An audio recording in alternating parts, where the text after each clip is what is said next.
everyone. Hi. Sorry, I'm a couple minutes later. I can never seem to find any earbuds around this house. All right. So, by the way, the title. I know what the title says, but I'm not talking about all doctors having an ego. Basically, I'm talking about the fake ones having an ego. That's better, or the ego it must take to proclaim yourself to be one of those fake doctors. Rather, just want to point that out. I don't know. Some may take it the wrong way. Although maybe some, I don't know. Maybe some doctors do have an ego, but I would argue that the ego came after becoming a doctor, not before. That's what I would argue. Likely, maybe, I don't know. Anyway, so okay. Well, what I want to talk about in this stream today, I wasn't going to stream because I have to be working about an hour. Or about an hour. I wasn't going to really do much today, but I don't know, just reading a couple of things kind of rubbed me the wrong way.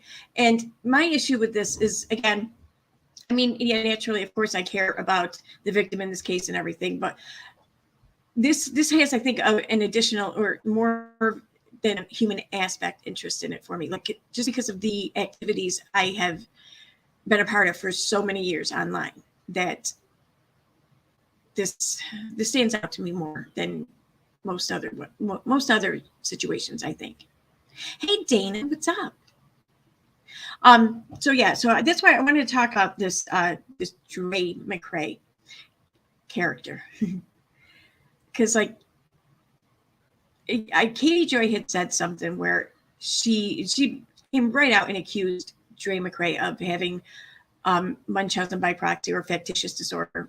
She said Munchausen. I know it's factitious disorder now, but I disagree with that assessment anyways, regardless of what she called it. Because in those cases, there has a very specific set of, I guess, qualifications or whatever one must meet in order to be considered as having that. And they're so specific that I don't think people can be blanketed and, foolishly or whatever. And I would argue that anything she does, she's not doing it for attention because she wants to have the attention of being a caregiver for someone who's sick. Like, she doesn't, I don't think she wants accolades or whatever for being loving, like Florence Nightingale. She wants it for curing him. She wants the doctor accolades, not the nurse accolades. And I don't think that would fall under factitious disorder. I could be wrong. I'm not an expert by any means. Don't get me wrong. But I don't know. It seems like it doesn't apply. That's just me, though. Hey, Michigan Wifey, Sunny D, Karma Kid 101, Megan, Lola Layla, Sue Elliott, what's up? Hi, guys. So, yeah, that's what I wanted to kind of point out today. And I was going to read a few posts, and then I'm going to have to wrap it up because it is kind of late. But anyway.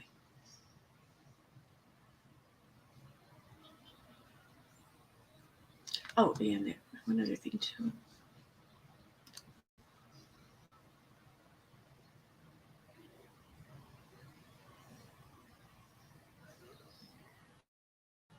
Thank you. Take a little longer next time. It is a crazy story. It is. Karma Kid 101. I mean, I heard a video today. I'm going to play part of it. It's only a couple minutes long, but it fucking broke my heart. It really did.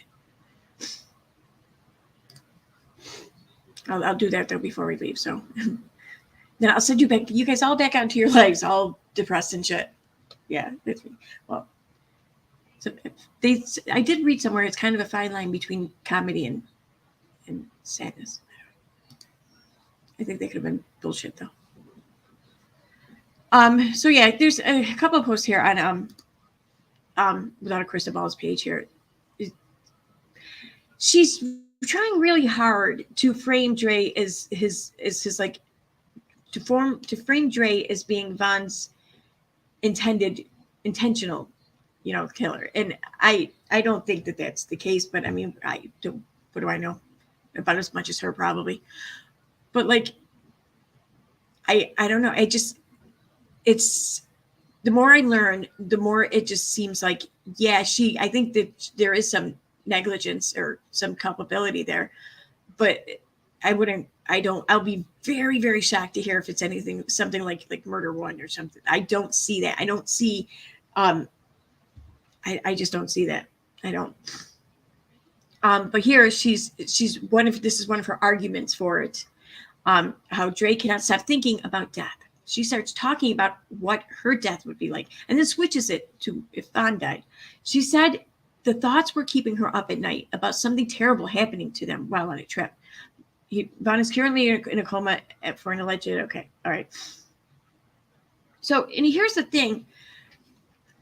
I mean, I don't know how old really Dre is, but she looks like she's probably early 30s. I'm a little bit older than that. I'll just leave it at that. But for years now, I think I've been overly thinking about shit like that too. But I would call it a midlife crisis more than anything else. But it's something though I've seen kind of subside a little bit. You know, maybe over like the past year or so. I think COVID kind of amped it up a little bit, and then since then it's been slowly kind of dissipating. But I mean, there's a lot of reasons why someone would think like this, and a lot of it is anxiety, I think. So I mean, and I'm not trying to argue away from Krista Ball's belief here or whatever. She may very well be right. But I mean, I feel like if we're going to try to put this title of the one solely responsible on her, then she should deserve it, because, and if she doesn't, then it's only going to discredit any future attempts, and it's going to discredit those who want justice.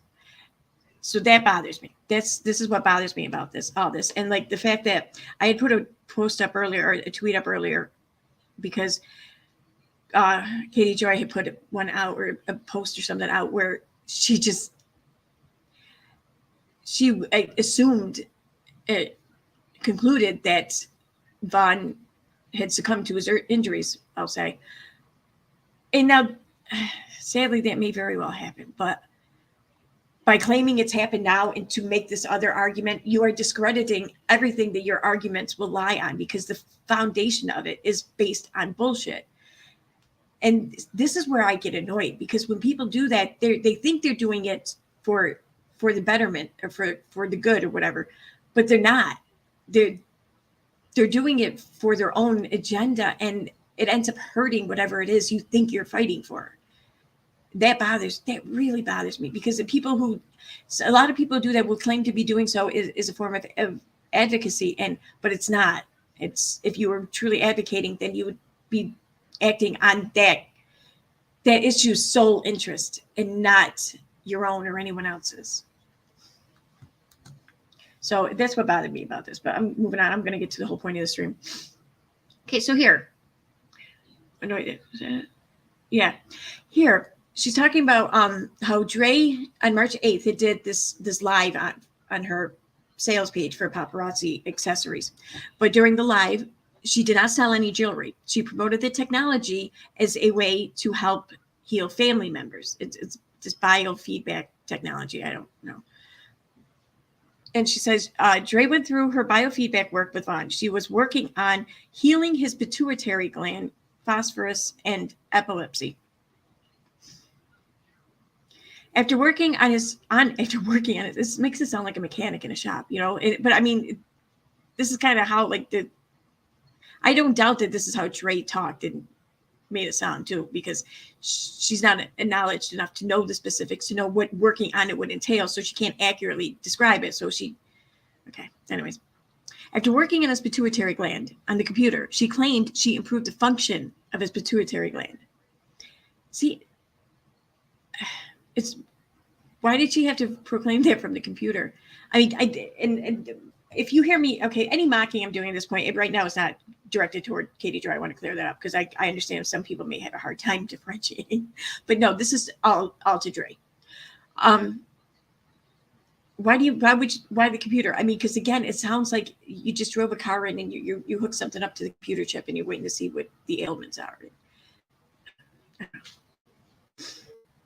Then she exposed concern that one might be showing diabetic responses based upon reading a machine. She stated she regularly tests his blood sugar, despite his blood sugar being normal at 100. She felt like his body could be diabetic. Oh my God. Then she asked her followers for help with diabetes. Oh,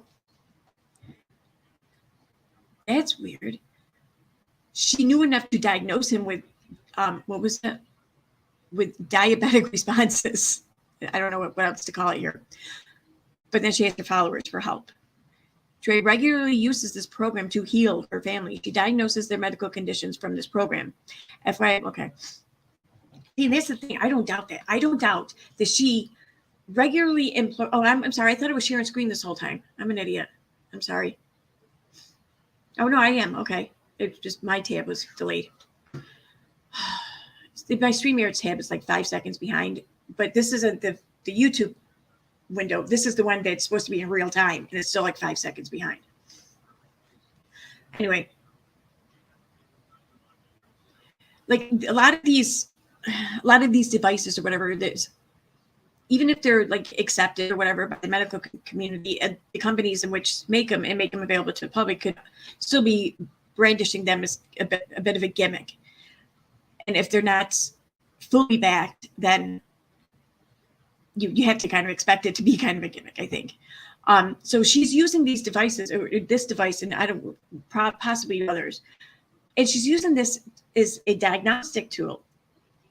But nobody really knows or understands how to work it in this household for her. So she can pretty much have it diagnose anything she wants to if she just finds the right words or finds the lack of the right words. And then she can issue whatever healing properties she wants. And then she can pat herself on the back because she's healed her family. These horrible ailments that suddenly came about. And this is another question I have too. So her oldest daughter has suffered from seizures. And then her husband. But her husband is not her oldest daughter's father. So there's no relation there other than through marriage. I mean, I'm not sure what the statistics are on something like that, but I think it warrants a couple of questions at the very least, like how did that happen? I mean, because if it's not genetic or hereditary, then that leaves environmental, right? So what do these two people have in common in the environment? And that's a home, that's mother, that's, I don't know. That leaves me suspect, like really suspect.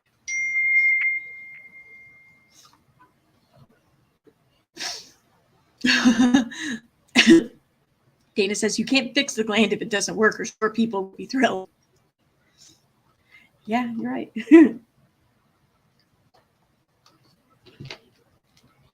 Who's that? Oh, yeah. I don't know if is she here in chat? Is she gonna hear me if I speak, or should I need to message her? I don't see her. Okay. Well, if you're listening, I'm probably not going to have a minute until after work, but I'm only working until midnight tonight, so probably then. If I get off the stream though, like 5 minutes early or something, I'll give you a call. So, anyways, moving on.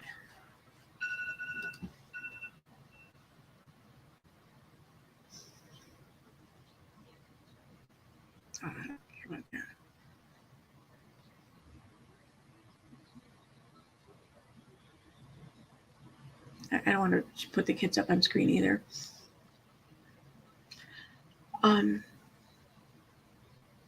Where's the one on? Is this it?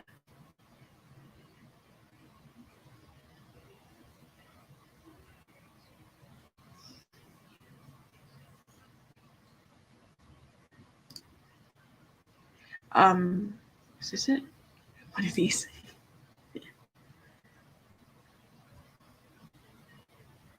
It had me kind of. I don't know. Maybe some people won't find some of the humor in it, but something Katie said, like she says that these drugs are often marketed as I forget something in research chemicals or something. I forget. I got to find out. Better explain it, but it's like, wow, it's almost like she never heard of research chemicals before.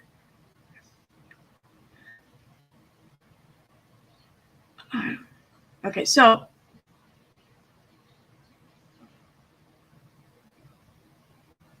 okay, I can't. I don't want to talk about that right now.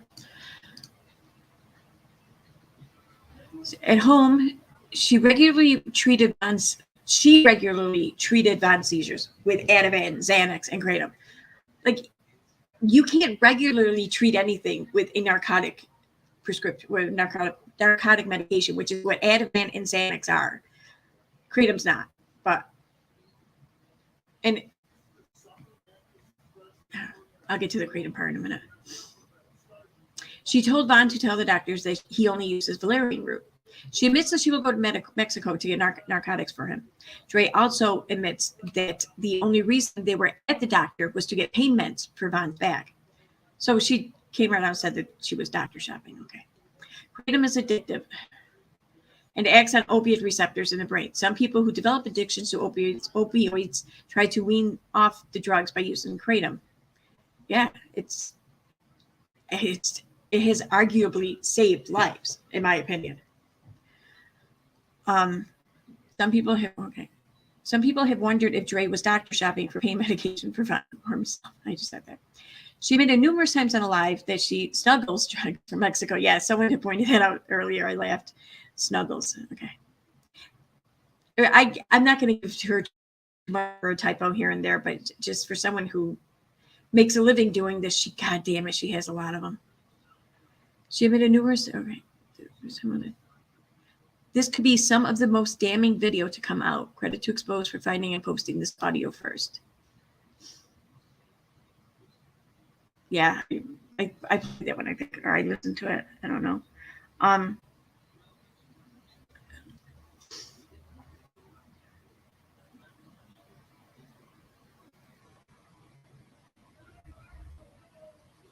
Oh, that time she got smuggling right. I wonder if the one I'm thinking of is one that was deleted that was posted in the subreddit.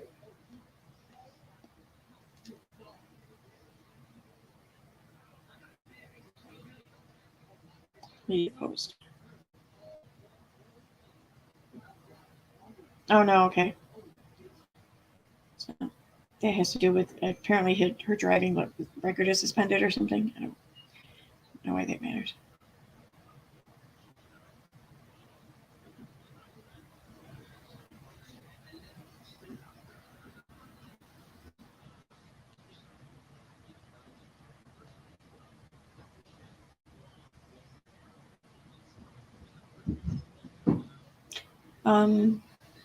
Okay, here it is. Okay. So this one was on her Facebook page.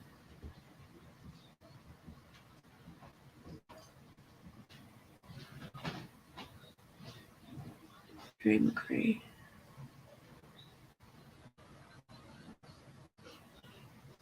What if she changed it or something? Oh no, here it is.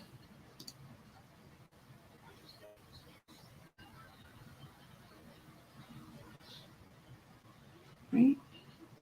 Specialty.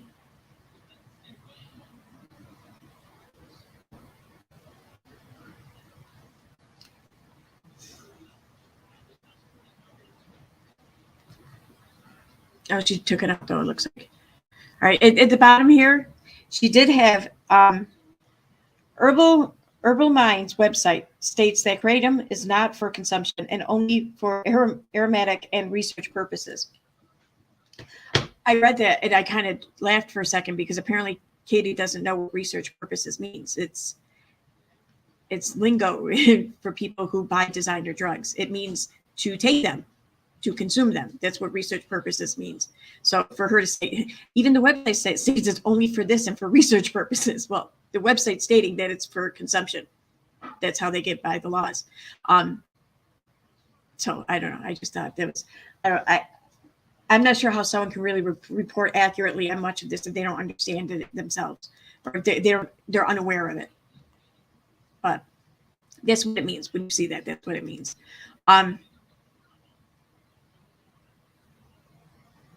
Yeah. So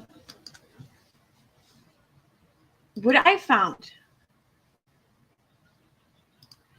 throughout, like a lot of my, I don't know, just a lot of the readings and everything I've done from people who push these types of products. Like there's one person in particular who, like, if Dunning-Kruger had a face next to it, like just a typical face, it would be this person's face. And I won't say her name. We called her K-Tits. I'm just going to call her that. So she owns, operates, and runs this. She opened it or whatever. She started the company that she runs now, and they sell like alternative they can't call them alternative medicines, and they've been reprimanded by the FDA a couple of times now for doing so, or for marketing her stuff as such.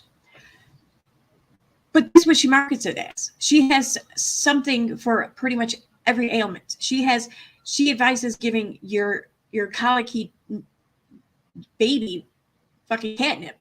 Like belladonna root's a big thing. One of the things she was marketing for what's the word I'm looking for? I can't think of the word now. Not fertilization. One of the things she was marketing is something to aid in getting pregnant, containing ingredients that actually have been known, have been highly suspected, and there's cause for worry that it causes miscarriages. But she's marketing it as something to help you get pregnant.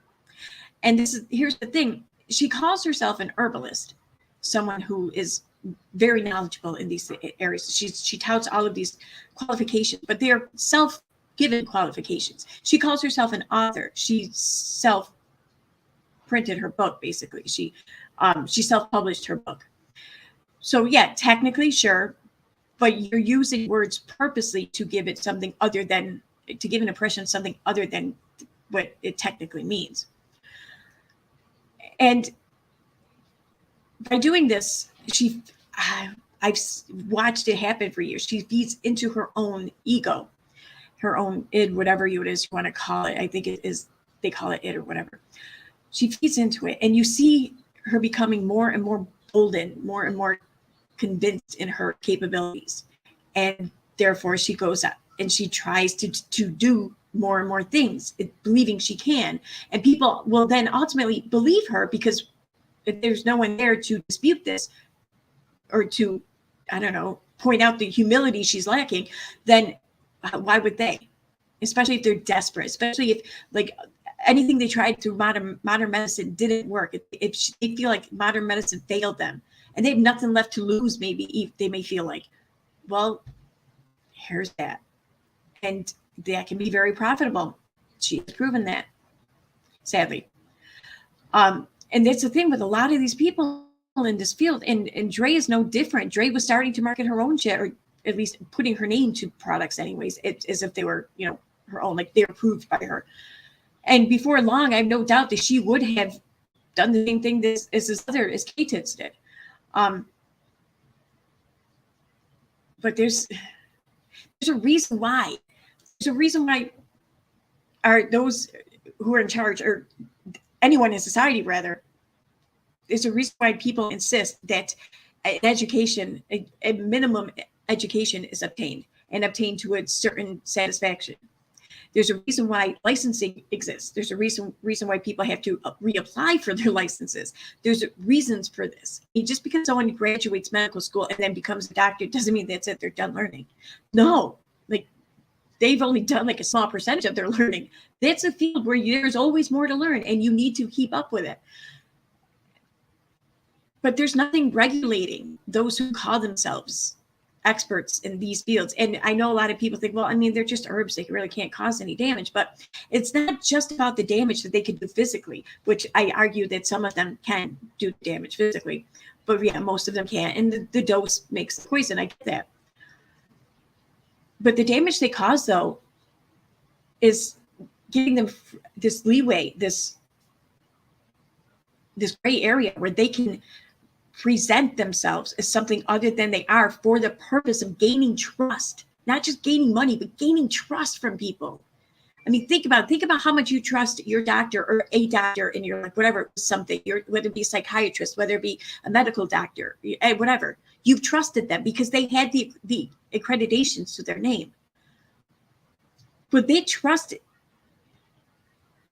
These people will come in and they will just word things the right way and spell things. And the law says, hey, there's nothing to stop them from doing this.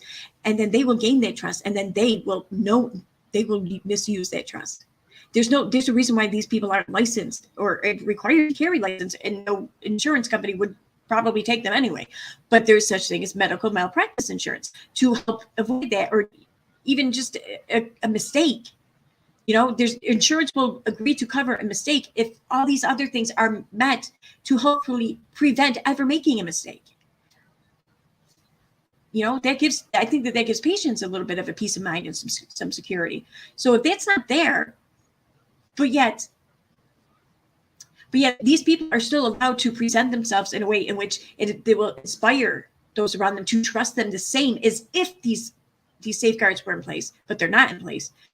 I mean, that's a scary thought. And then when they go online and then they start broadcasting like as if they had a bullhorn to a bunch of strangers, their nonsense, like Dre has done for, I don't even know how long. I can't believe I've never heard of her before, to be honest with you.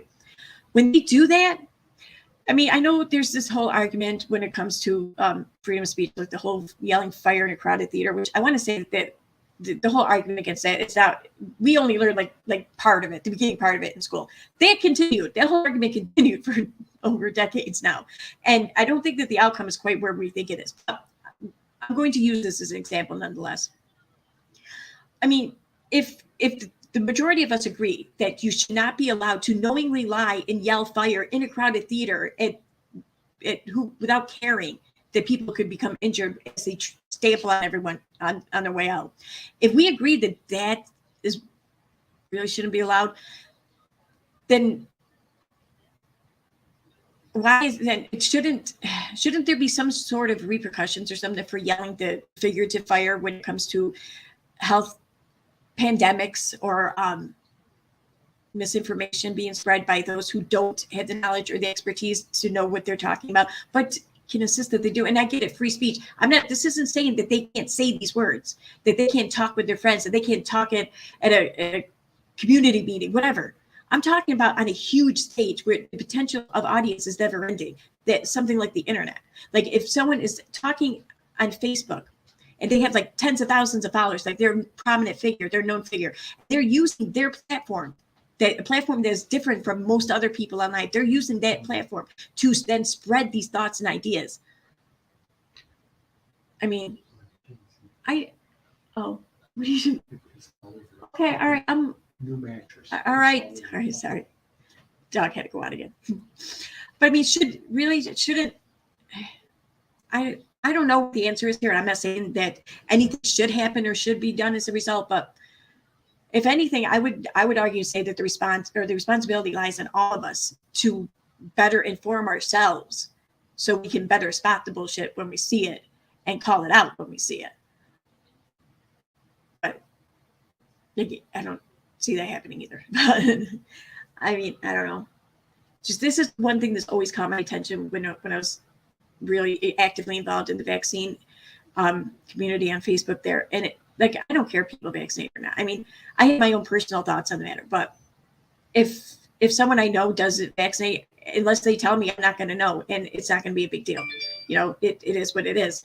So as long as there's been vaccines, there have been anti-vaxxers. We've all kind of got co-lived with each other for all this time, and for the most part, it's been uneventful, I think. But the internet changed that because people were then able to amplify their voices and their ideas and insist on things, and then take unethical tactics in which to push their ideas. And that's where I think the problem lies. But that's just me. I'm just really, I don't even know I'm streaming right now. I just want to talk about my thoughts. So, yeah.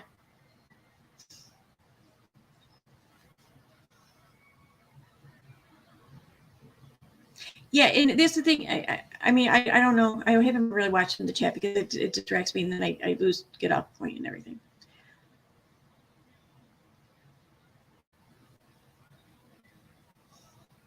Oh, that sounds very interesting, Claire.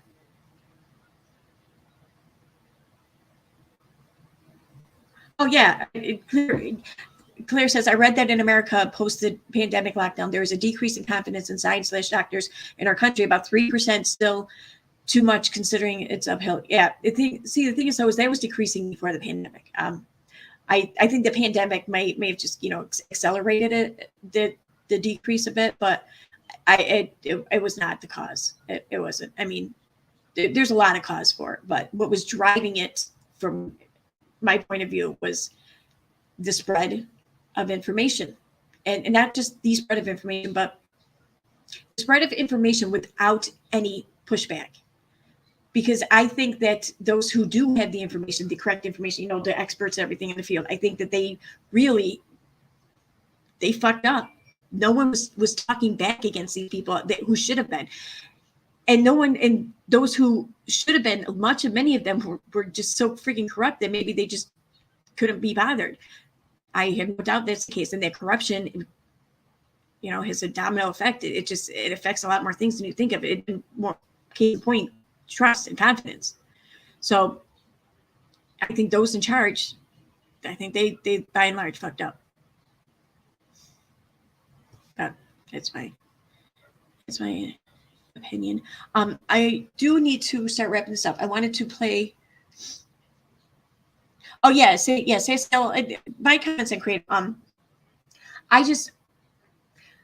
not sure how, and someone who's no stranger to addiction. Okay, I'm just saying, but as someone, I'm not sure I can see how someone can get so dependent on kratom that they are physically addicted to it. And I know that it does have properties that can help you get off of things like Suboxone or other opioids, and it's true. But it's not a cure-all. It's not an alternative to those medications. It can help, it can assist, but it's not going to replace. It can't take the place of it. And maybe it could if you take enough of it, but god damn, you got to take a lot of that shit. And I don't see how that's physically possible. It's like, do you have any idea how much pot you'd have to consume to overdose on pot? It may not be that amount for kratom, but it's so much that that's got to be what it feels like. You got to be looking at this impossible mound of plant to consume in order to take too much of it. But long-term usage of it can absolutely affect your mind, can affect your reality, your perception. It can affect your emotions, your mood, your brain chemistry. Yes, absolutely. And I think that when it came to Dre and her husband, I think that that's probably what it likely was more the prolonged heavy use of it as opposed to just a heavy use of it. But yeah, kratom can absolutely assist you with these things. And I don't think that it should ever be classified as a Schedule 1 narcotic. I don't think it should be outlawed. But I can understand the FDA or the government's leeriness about allowing it to be advertised as certain things or freely advertised. I understand that too. So.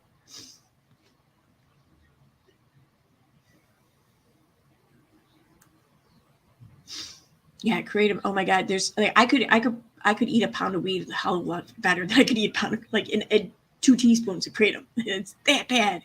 It is so bad. Like the smell. I don't even want to think about it. All right. So there's one video I wanted to wrap up because I saw this earlier today and it just it fucking broke my heart.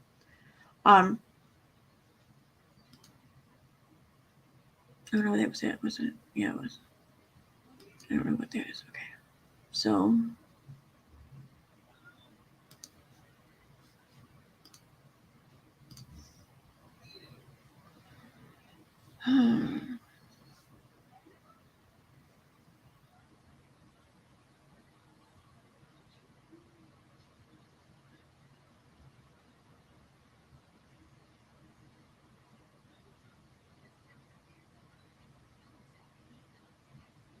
okay, so all right, so 24 seconds. All right, let's start there. So I'm going to go ahead and play this. This is, I don't know when this was recorded. The person here who uploaded it, they don't have any information. I left a comment or question in the comment section. They had the date in which this was recorded, not uploaded, but recorded. I'm just curious. I'm sure that those who need to know already do know the date of it, but I don't. So I'm curious and I'd like to know. But I mean, just this could have been avoided. This could have, regardless of how this happened, which I do think by and large it was his own doing because he was whatever, or it was an accident. But either way, this could have easily been fucking avoided. So, am I sharing screen? No, I'm not.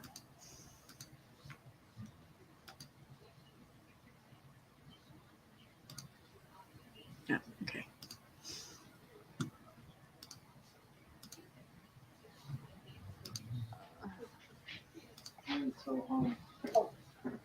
So I could possibly have PTSD. You know what that is? Yep.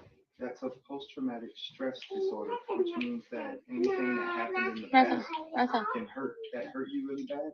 It's almost like your memory compressed it, but it like keeps flashing back out at you, and then it's almost like your brain is sick. So what I'm gonna go do is I'm gonna go get checked out for my brain. Now the thing is that that's not until Monday.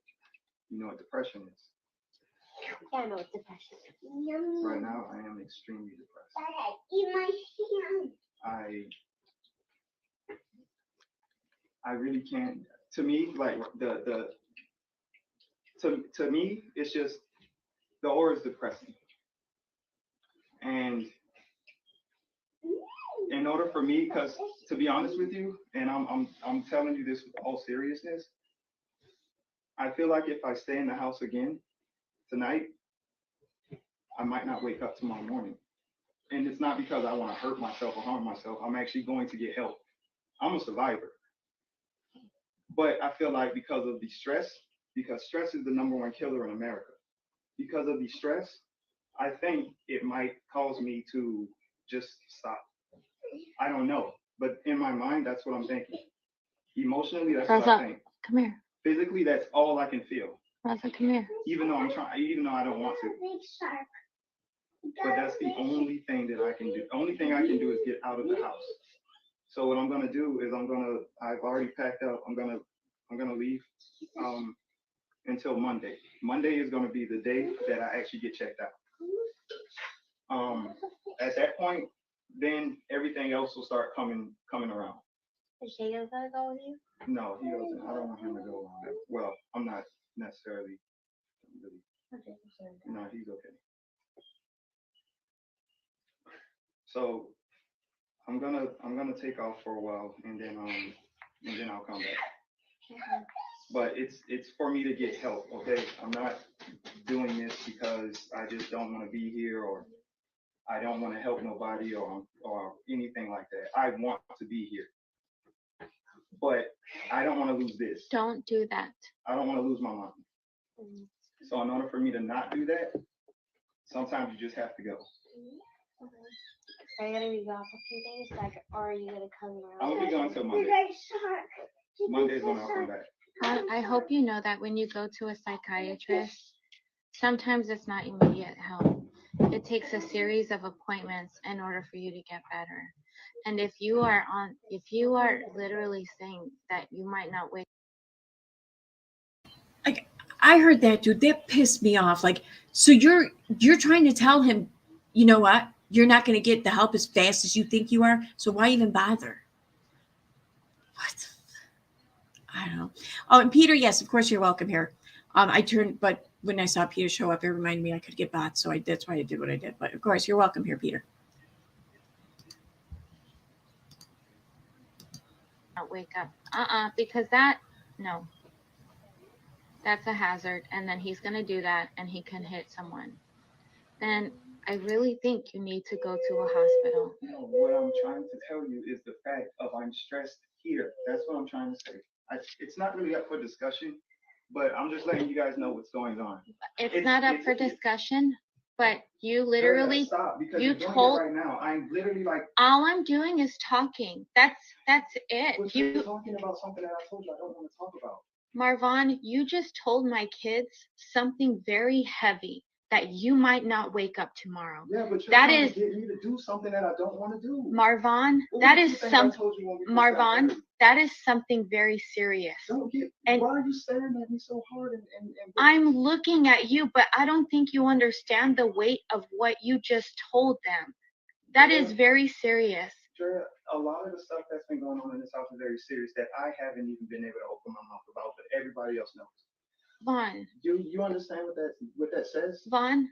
It's important that they know. It's important. It's important.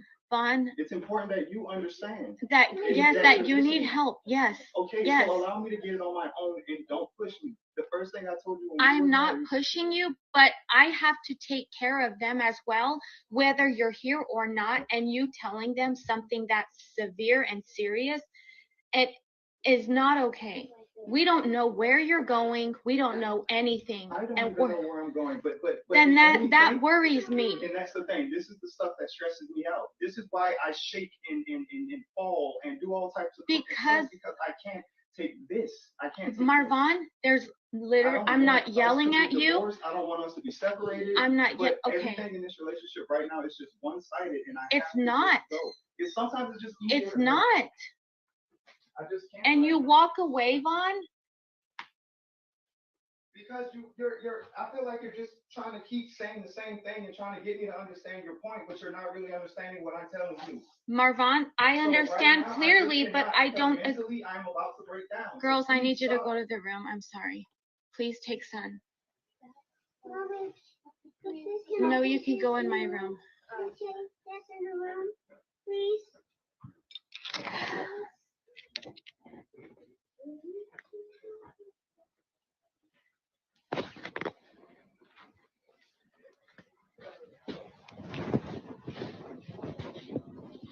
Everything I am saying is literally just concern for you.